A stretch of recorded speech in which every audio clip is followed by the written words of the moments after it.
Candidates for mayor, as you're aware this year, we've invited Steve Ladin to be with us also. He worked as production manager for the Hudson Valley Philharmonic.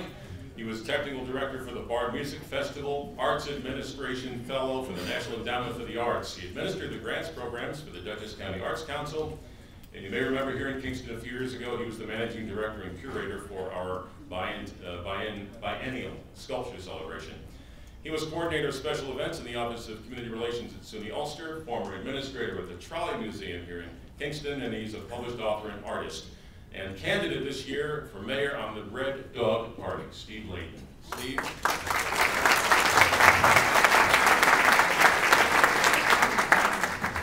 Thank you very much. I'd like to talk about principles of leadership. Marshall McLuhan said that the medium is the message. Without effective communication, even good deeds have trouble being accomplished and recognized.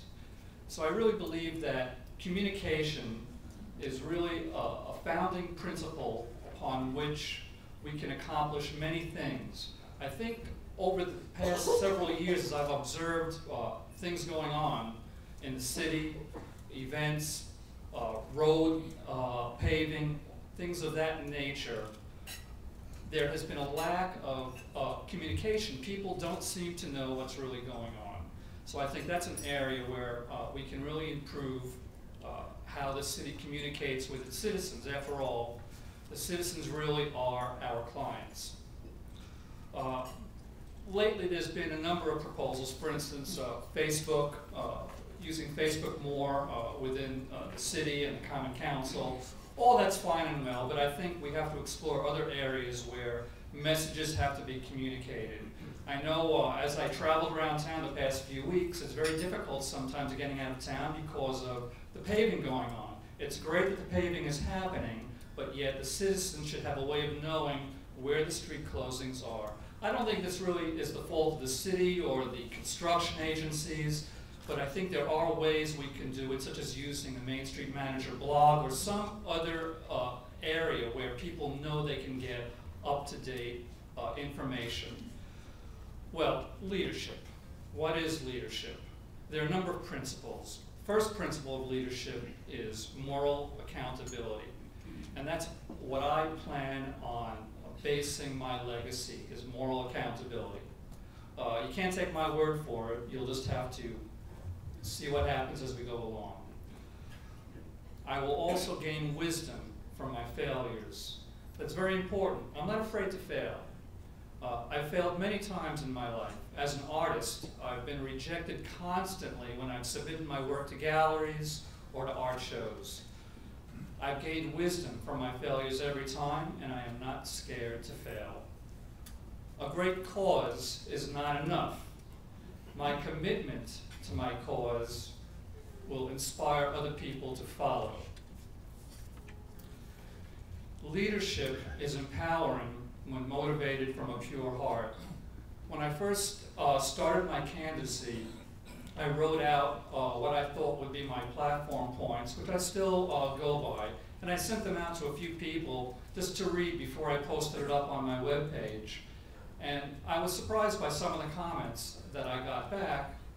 People said, yes, we really like what you're saying, you're really speaking from your heart.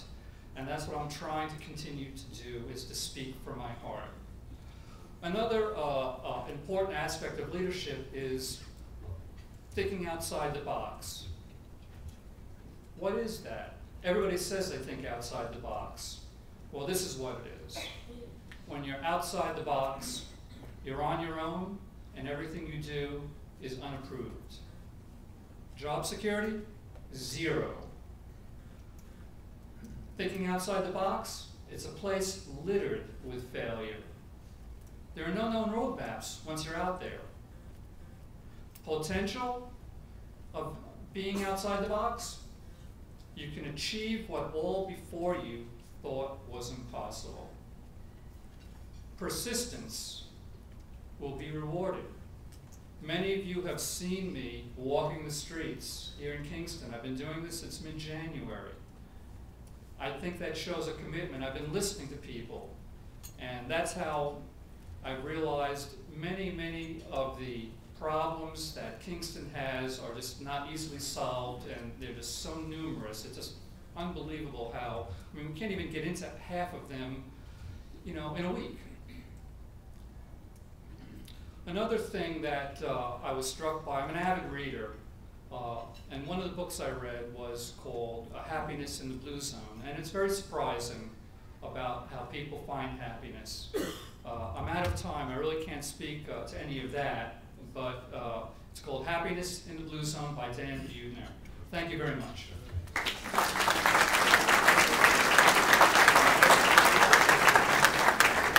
Okay, Q&A from the audience. We're going to start with